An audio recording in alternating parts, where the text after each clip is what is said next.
guys, it's Kwana, and I am not in a chipper mood today because I just got finished watching The Handmaid's Tale episode 6 from season 6. And listen, if you haven't watched this episode, you might just want to stop right here because not only will I be spoiling it, but listen, I'm traumatized, okay, by this episode. People have been talking about episode 2 of season 2 of The Last of Us. No, they need to be talking about this episode right here because this was way more shocking than anything that happened on The Last of Us, okay? So if you are not caught up and you don't want to be spoiled, save the video and come back to it because otherwise I'm about to spoil everything. Because, okay, first and foremost, we know from last week's episode, Moira and June thankfully got rescued by Commander Lawrence and thrown in the back of his car. Well, it picks up immediately at that point where they don't know where they're going. They just trusting in this man who has a pretty contentious relationship with June in the first place. But he lets them out. They're outside of some like warehouse or something. And basically, you know, he and June finally have it out, right? He finally confronts her about the fact that she let Eleanor die. But she also confronts him about the fact that he literally constructed the financial system of Gilead and is the reason for all of this. And he can't even like hold her feet to the fire because you know what? It is his fault.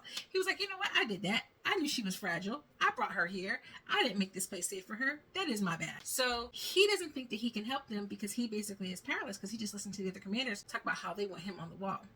June takes this moment to think, maybe it's a good idea for me to tell him about Mayday's. Mind you, yes, okay, he claims that he's worried about being on the wall, but you don't know that. We know that, but you don't. So she entrusts this man with Mayday's plan.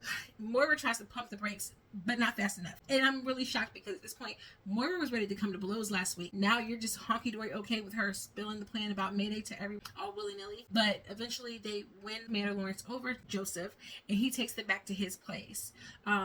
He ends up letting them go to the basement where he then, you know, conspires with them. Okay, hey, if y'all can take out the commanders, that would actually make me like the last of the high commanders. That actually is the only thing that might save me. So sounds like we got a plan. Only problem is they still want to recover the letters that Janine gave them for the Jezebels. So who does June call? Of course, her ace in the hole, Nick, to go pick up the letters from Jezebel. A place that he's not supposed to be because his high commander, daddy-in-law, definitely ain't for that. And unfortunately for him, while he does recover the letters, he runs into Kyle, who's with Janine. Does this man do anything but stay up on Janine? Anyway, he, of course, points out the fact that I thought you were Mr. Goody Two-Shoes. You were too good for Jezebels. So Janine has to play it off like he comes here all the time, and then they kind of share code where he lets her know that June made it out okay and everything. Janine, we be sleeping on Janine sometime, but although she doesn't always act like she has together, she's a smart cook. Now, I will say this, the little scene with Commander Lawrence and baby Angela where they were playing chess was a little scene, okay? And it's nice to know that if Lawrence is not able to get out of Gilead, and if Angela is not able to get out of Gilead, maybe he will strategize and actually have some affinity for her and teach her how to navigate the system or how to tear the system down. Because her mama sure, she's happy with everything being exactly how it is. Anywho, when Nick gets back to give June the letters, Moira and Lawrence are already gone. He took her back to the border where she could meet up with Mark Tuello. Why this woman thought it was a good idea to stay for some letters from Jezebel, it will never make sense. Like, I'm so sorry, those people just have to not get their letters. Like, read through the letters, figure out the names, take a mental screenshot so that you can get back to them, but burn the letters. So this creates a hole in the plan because now Nick is going to have to get June out. So she jumps in his car to go to his place where apparently his wife and daddy-in-law are supposed to be gone in DC. But when they pull up, guess who's not gone? Daddy, Big Daddy Kane. He's in the house, and June is crazy obvious in the backseat of that car. Again, plot armor. It's on her like glue at this point. And so Nick's like, if I'm not back in 5, go to Serena's, and he gives her Serena's house dress. So this, of course, means he's not going to be back in 5. Like, it's just not more obvious that she has to go and have another encounter with or whatever.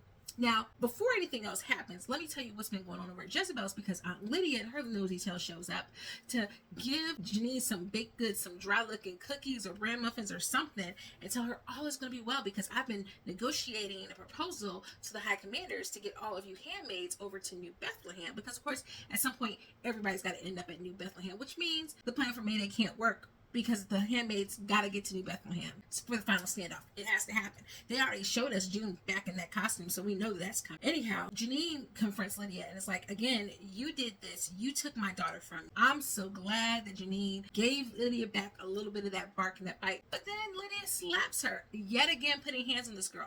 She really has to deal with her anger issue. And this just really makes Janine snap, and she kicks her out. Good on Janine, okay, good. But of course, she then has a mental breakdown, so I don't know if she's going to be the same strong Janine that we've been dealing with, or if this is going to re-break. And that's sad, because I want her to get to the point where she can be strong, she can survive, and not just frat, because I like strong. Back at Nick's place, which, why is your daddy coming and going like he plays away?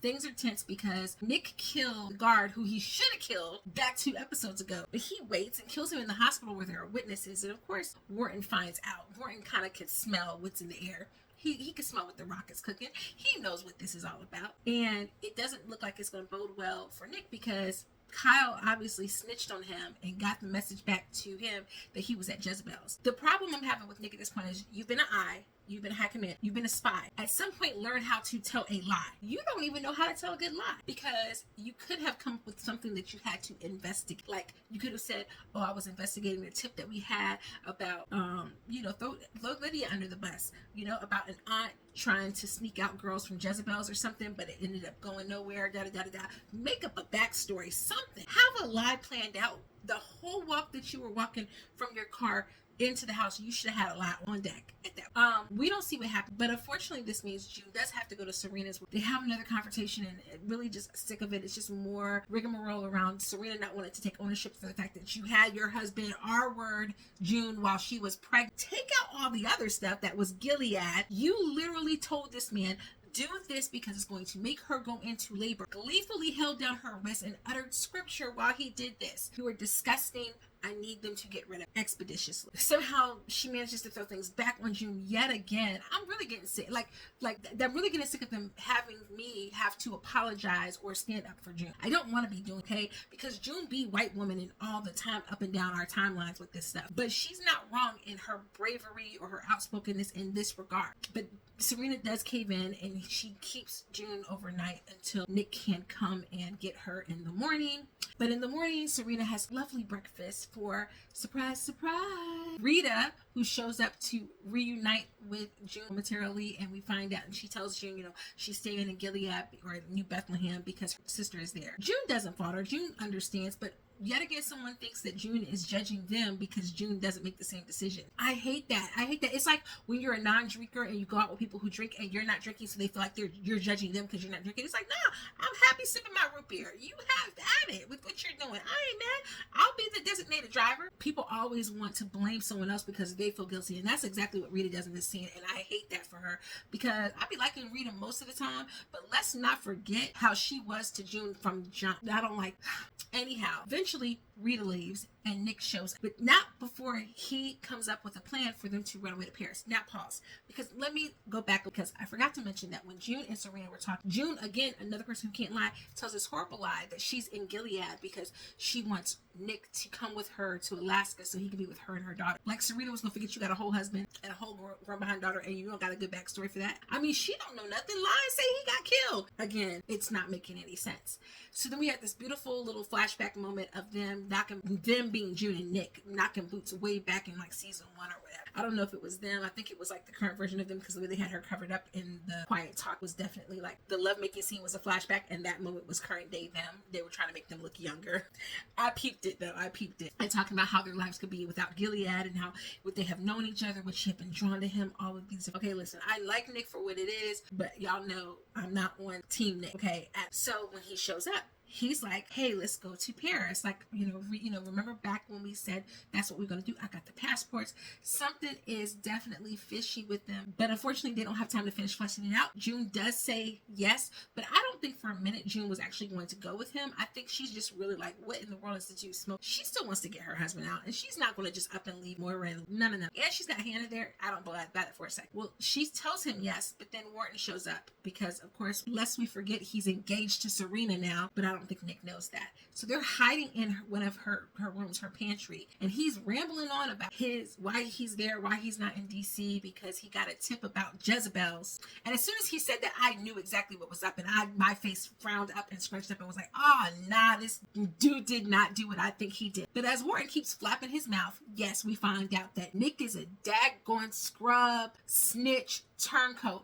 and he ratted out Mayday and the Jezebels and the plan to kill the commanders in order to save his own butt. And of course, June is hearing all of this, and this look of utter despair and rage and just what have you done crosses her face.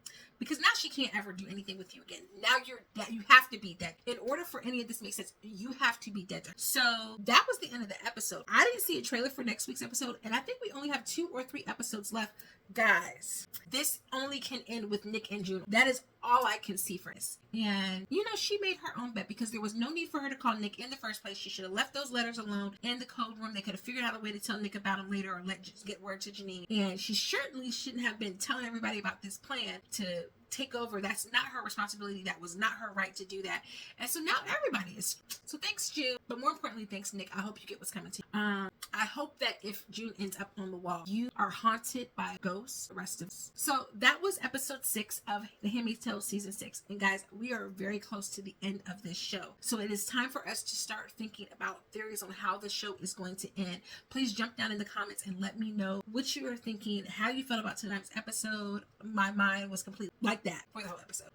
But it was still a good episode. It was a good episode. Shocking, but it made me angry. Solid 8.9. Solid 8.9. We're starting to get back to like the shock and awe of this show. So that's good. Good last steps. All right, so I will see you guys next week for another Handmaid's Tale recap and review. And until then, toodles.